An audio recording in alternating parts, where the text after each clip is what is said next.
ఇంకా తర్వాత ఏమైంది? కొంచెం డిస్టర్బెన్స్ అనేది ఎక్కువైంది మేడం సెకండ్ వైఫ్ నుంచి. డెఫినెట్ గా అవుతుంది కదా, ఎందుకంటే పెళ్లి అయిందని చెప్పకుండా నువ్వు ఇమీడియట్ గా ఇంకొకరిని పెళ్లి చేసుకుంటే ఎవరైనా ఊరుకుంటారా? తాట తీస్తారు. ఇంతకేమంటున్నారు? సునీత ఏమంటుంది, చంద్రకళ ఏమంటుంది? ఇద్దరికి కావాలంటున్నారు మేడం నన్ను. ఇద్దరికి కావాలంటున్నాను. నాకేమన్నా చంద్రకళ మీద ఇష్టం ఉంది, నా ఫస్ట్ వైఫ్ మీద నాకు ఇష్టం లేదు. ఎందుకు ఇష్టం లేదు నీకు మొదటి భార్య? ఎందుకంటే ఆమె చాలా బ్లాక్ మేడం, బ్లాక్ ఉంటది, చాలా లావుగా ఉంటది. అసలు లైట్ ఆఫ్ చేస్తే అసలు కనిపించదు. పేరెంట్స్ కి చెప్పాల్సిందే, నాకు ఇష్టం చెప్పండి మేడం, వెళ్ళలేదు మేడం. వాళ్ళు చేసుకున్నావు, బాబుని కన్నావు, ఇంకొక అమ్మాయి జీవితం నాశనం చేసి ఇంకోరు బాగా కనిపించారని చెప్పి పెళ్లి చేసుకుంటే ఎలా కుదురుతుంది బాబు? నీ ఇష్టమా?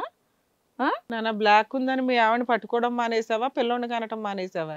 ఇవన్నీ అయితే చేసావుగా. ఇదేం రీజన్ అయ్యా? చేసుకునేటప్పుడు కళ్ళు కనిపించలేదా? ఆవిడ కలరా వైటా కాదా? సరే, ఆ అమ్మాయి ఎలా రియాక్ట్ అయింది? సునీత ఎలా రియాక్ట్ అయింది? సునోకే తెలియదు సార్ నేను సెకండ్ వైఫ్ ఉందని. ఇంకెక్కడ తెలియకుండా ఎట్లా ఉంది? ఈ అమ్మాయి ఊరుకోదు కదా. ఇప్పుడు తెలిసింది కదా, వీళ్ళిద్దరు మాట్లాడుకున్నారు కదా. ఆ అమ్మాయి ఏమంది చెప్పండి సార్ తనకి. లేదంటే ఇలాంటి కథలు ఇంతకు ముందు కూడా నడిపించే కాబట్టి ఇది అన్నిట్లో ఒకటి అనుకుందా? తనకి నేను ఫస్ట్ నుంచి చెప్తున్నా సార్, నువ్వంటే నాకు ఇష్టం లేదు, నిన్ను ఒక పరంగానే నేను ఇష్టపడుతున్నాను, నేను నా అవసరాని కోసమే నిన్ను ఉపయోగించుకుంటున్నాను, నీవంతా నాకు ఇష్టం లేదు. ఎందుకంటే నిన్ను నా ఫ్రెండ్స్ దగ్గర తీసుకెళ్ళా, ఫ్రెండ్స్ అంతా నన్ను కామెంట్ చేస్తారు, చూడరా నీ వైఫ్ ఎంత బ్లాక్ ఉంది, అసలు ఏంద్ర అట్లా ఉంది, అంత లావుగా ఉంది, ఏంద్ర ఆ మనిషి నారా అని చెప్పి కామెంట్ చేశారు సార్. బయటికి తీసుకెళ్ళి ఒక సెల్ఫీ తీసుకుందన్న భయం వేస్తుంది నాకు, ఎందుకంటే అంత బ్లాక్ ఉంది సార్.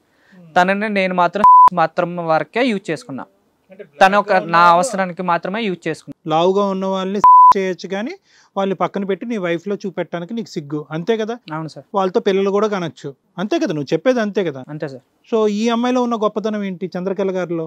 చంద్రకళ బాగుంది సార్, అందంగా ఉంటుంది సార్, హైట్ ఉంటుంది, కలర్ ఉంటుంది, ఎక్కడికి వెళ్ళా ఇద్దరు కొంచెం బాగుంటుంది సార్. ఒక సెల్ఫీ తీసుకోవాలన్నా ఏమన్నా చేయాలన్నా మంచిగా ఉంటుంది సార్. సో ఈ ఫోన్ కాల్ వ్యవహారం అనేది దొరకపోతే కనుక ఎంతకాలం చంద్రకళని ఇలా సపరేట్గా నీ సునీతకు తెలియకుండా ఉంచాలి అని అనుకున్నావు? అంటే ఎంతకాలం ఇలాగా జర్నీ చేయాలనుకున్నావు? అంటే ఎంతకాలం అయితే అంతకాలమా? అవును సార్, ఎంత అది తెలియలేని వరకు సార్. తెలిసిపోయింది కదా ఇప్పుడేంటి? నీలో ఎక్కడ అసలు భయం గానీ బెదురు గానీ ఏమీ కనిపించట్లేదు. ఫస్ట్ ఇద్దరు కావాలంటున్నారు కదా సార్, అందువల్ల ఏమనర్లే. డిమాండ్ ఎక్కువ ఉందనా? ఏమ్మా సునీత, ఏంటమ్మా? మేడం, మా తల్లిదండ్రులు పెద్దలు చేసిన పెళ్లి మేడం, నాది కట్న కానుకలతో మేడం, ఏం ఫ్రీగా చేసుకోలేదు. 25 లక్షలు ఇచ్చాం మేడం. అబ్బా, డబ్బు, బంగారం, పొలం అంతా వేలం కడితే మొత్తం 25 లక్షలు మేడం, 25 లక్షలు.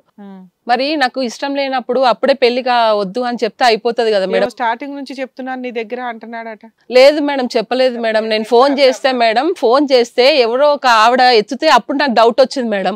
ఇదిగో ఊరెళ్తున్నాను, అదిగో ఊరెళ్తాను, ఇక్కడ ఆఫీస్ ఉంది, అక్కడ ఉంది, ఇది ఉందని నన్ను అన్ని అబద్ధాలు చెప్పి మేడం ఇలా రోజు అసలు నాకు అప్పటికే పెళ్లికి ముందు అసలు మీరు కొంతకాలం మొహం చూసుకుని మాట్లాడుకోవటం ఇవన్నీ జరిగినాయి కదా. బలవంతంగా ఈ అమ్మాయిని పెళ్లి చేశారు అంటే డబ్బు గురించి ఆశపడ్డాడు సార్. ఎందుకంటే నాకు అర్థం అయిపోయింది. ఫస్ట్ రోజే అసలు మాకు ఫస్ట్ నైట్ అరేంజ్ చేస్తారు కదా సార్, ఆ రోజే చెప్పేశాడు నాకు, నువ్వు ఇంట్రెస్ట్ లేదు, నువ్వు అసలు బాగాలేదు, మా తల్లిదండ్రుల గురించి నేను పెళ్లి చేసుకున్నా, అసలు నేను చూస్తేనే నాకు అసహ్యం వస్తుంది, నువ్వు ఎలా ఉన్నావు అది అంటే. ఆ రోజు మొత్తం నైట్ మొత్తం బాగా ఏడ్చాను సార్. అసలు ఆ రోజు ఎంతలా ఏడ్చానంటే అసలు నేను ఆడజన్మం ఎందుకు ఎత్తాను అన్న థాట్లోకి వెళ్ళిపోయాను మేడం. ఇప్పుడు సార్ అడిగింది ఫస్ట్ బిఫోర్ మ్యారేజ్ మీరు ఇట్లాంటి విషయాలు ఏం మాట్లాడుకోలేదా? ఫస్ట్ నైట్ కే మాట్లాడుకున్నారు. అవును మేడం. కదమ్మా, అప్పుడు ఏమైనా డిస్ఇంట్రెస్ట్ చూపెట్టాడా? నువ్వు నల్లగా ఉన్నావనో లేదంటే అలాంటి మాటలు అప్పుడు వచ్చినాయి? పెళ్లి అయిన తర్వాత వచ్చినాయి, కట్నం దొబ్బేసిన తర్వాత వచ్చినాయా? మొత్తం కట్న కానుకలు అన్ని తీసిన తర్వాత ఫస్ట్ నైట్ రోజు, ఆ రోజు మొత్తం మన ఒపీనియన్ అంతా నాకు బయటపడేది. అప్పటిదాకా రావాల్సిన అప్పటిదాకా అన్ని లాగేశాడు మేడం. మరి ముందే చెప్తే మేము ఏమి ఇవ్వం కదా మేడం, అట్లా వాడి ప్లాన్ కదమ్మా. భార్యాభర్తల సంబంధం గురించే ఓన్లీ ఆ ఎస్ అనేటటువంటి దాని గురించే ఆ అమ్మాయి అని అంటున్నాడు. అంటే ఇలా అంటూనే నిన్ను బాడీ షేమింగ్ చేస్తుంటే, నువ్వు నల్లగా ఉన్నావు, లావుగా అంటూనే ఆ కార్యక్రమం నడిచేదా? అవును సార్. పిల్లోని కనేంత. అవును సార్. మీ ఇద్దరి మధ్య ఎప్పుడు ఈ 4 years పాటు ఎటువంటి ఇమోషనల్ బాండ్ లేదా? ఏది లేదు సార్. నేను 4 గోడల మధ్యలోనే బానిసలాగా బతకాను సార్. ఒక కుక్క కంట హీనం. కుక్కనన్నా దాన్ని కొంచెం డాగు కొంచెం బయట గాలికి తిప్పుతాను. మరి మీ పేరెంట్స్ తీసుకొచ్చి ఒక 4 వాయించవలసింది కదా? పేరెంట్స్ ఎన్నోసార్లు చెప్పారు సార్, ఏమైంది ఏంటి అంటే వాళ్ళకి ఏం చెప్పలేకపోతుండే సార్. నేను విలేజ్కి వెళ్తున్నాను, కొంచెం నాకు ఆఫీస్ పరంగా టెన్షన్, సో అట్లా అని నేను డిస్టర్బ్ అయిపోతున్నా అన్నట్టు మార్చాడు సార్. మాట మార్చాడు. 25 లక్షలు ఇచ్చావు, నిన్ను ఫస్ట్ నైట్ రోజే ఇన్సల్ట్ చేశాడు. అలాంటి వ్యక్తి కాలర్ పట్టుకుని రోడ్డు మీదకి తీసుకొచ్చి ఇంట్లో పెద్ద మనుషులు పంచాయతీ పెట్టాలి, అది చెయ్యలే. సరే కంటిన్యూ చేసుకుంటూ వచ్చావు. ప్రెగ్నెన్సీ పిల్లలు ఎందుకు కన్నావు? ఏ రోజు వదిలేస్తాడో తెలియదు. ఇప్పుడు మా ఫ్యామిలీ చాలా మంచిది మేడం, ఎందుకంటే మా తల్లిదండ్రులు మేము చాలా డిసిప్లిన్ గా పెరిగాము. ఇప్పుడు నేను ఒక్క మాట అట్లా చెప్తే వాళ్ళు అంత డిసిప్లిన్ గా పెరిగిన ఒక అమ్మాయిని బాడీ షేమింగ్, కలర్ షేమింగ్ చేస్తుంటే తట్టుకుంటారా? నేను మానసికంగా, నాది గ్రాడ్యుయేషన్ అయిపోయింది మేడం, బీకామ్ అయిపోయింది, మానసికంగా శారీరకంగా హింస పడుతున్నాను మేడం. అంటే పేరెంట్స్ కి చెప్తే వాళ్ళు బాధపడతారు అట్లా అని. నువ్వు చెప్పి కూతురు పెళ్లి గ్రాండ్ గా చేసినప్పుడు ఇమీడియట్ గా చెప్తే బాగోదు కదా. అసలు ఆ టాపిక్ కే నువ్వు అతను వదిలేయాలి.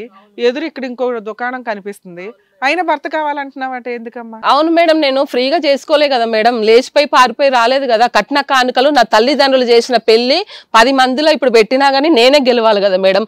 ఆమె ప్రేమించి పెళ్లి చేస్తుంది కదా. ఈమెనా ఇంకెవరన్నా ఈ మధ్యలో ఎవరన్నా నడిచారా? లేదు సార్, ఇతను ఒక్కతే. నాకు కాన్ఫిడెంట్ గా ఇంత దూరానికి రావడానికి కారణం నాకు తెలిసే నేను మీ దగ్గరికి న్యాయం రావాలని రియాక్షన్ ఏంటమ్మా? అతను ఈ అమ్మాయిని ట్రాప్ చేశాడు, ఈ అమ్మాయి అమాయకురాల్లో ఉంది, అమాయకురాలు లేదు సార్, అంతా నటన.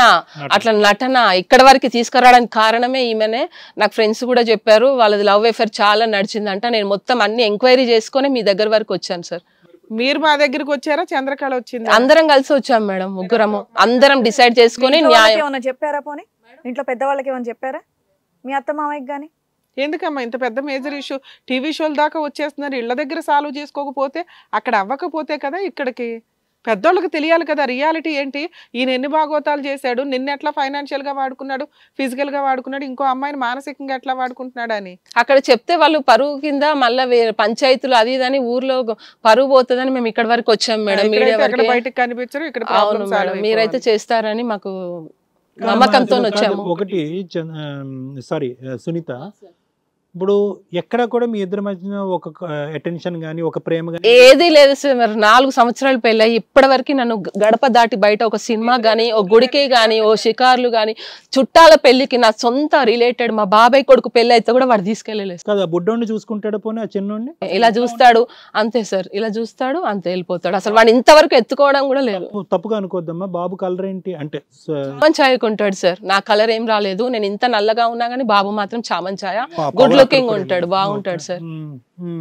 కానీ ఈ మొత్తం ఈవిడతో ఈ 1.5 year జర్నీ, సుమారుగా ఇప్పుడు 4వ నెల ప్రెగ్నెంట్, ఈ మొత్తం జర్నీలో ఎన్ని సందర్భాల్లో ఇంటికి వచ్చి మీతో పాటు ఉన్నాడు, ఎన్ని సందర్భాల్లో బాబుని చూసుకుంటున్నాడు? నెలకు ఒకసారో 2 సార్లు వస్తాడు సార్ అంతే. అది కూడా ఉండు ఇంకా 3 రోజులు 4 రోజులు ఉండు అంటే, నేను అక్కడ ఆఫీస్ వాళ్ళు పెట్టుకొని నీ చుట్టూ తిరుగుతాను, నువ్వు మీ అమ్మ పెడతాదా అన్నం, మీ అయ్య పెడతాడా, నేను సంపాదించద్దా, అది మీ గురించే కదా. మీ గురించి మీకైతే ఇస్తాడా? బాబుకి సిర్లాకు అవి కొంచెం ఫ్రూట్స్ కి వాటికి వీటికి డబ్బులు పంపిస్తాడు సార్. మీరు ఎవరి దగ్గర ఉంటారమ్మా? అత్తమామలతోనే వేరే కాపురం? అత్తమామలతోనే మేడం. వాళ్ళ దగ్గరే ఉంటున్నాను. ఓకే, మరి వాళ్ళకి కూడా తెలియదా ఇదంతా? ఏమీ తెలియదు సార్, 4 గోడల మధ్యలో వ్యవహారం సార్ అదంతే. నేను ఎక్కడ చెప్తే పరుగు పోతుంది అని నా గొంతు ఇలా పిసుక్కొని బతుకుతున్నాను, ఎవరికి చెప్పుకోకుండా. ఒక్కో రోజు అన్నం తినని రోజులు ఉన్నాయి మేడం, మంచినీళ్ళు తాగిన రోజులు ఉన్నాయి. బాబును కొట్టే నా కోపంలో, వాడు అటు ఇటు పోయి ఇప్పుడు బాబు నలిగిపోయినట్టే కదా మేడం, చెప్పండి.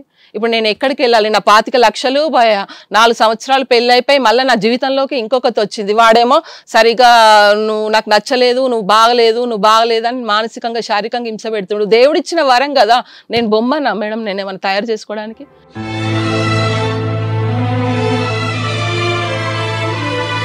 ఇప్పుడు మనం మనిషి జన్మం ఎత్తినప్పుడు దేవుడు ఎలా పుట్టిస్తాడో అలానే పుట్టాను కదా అందరితో పాటు.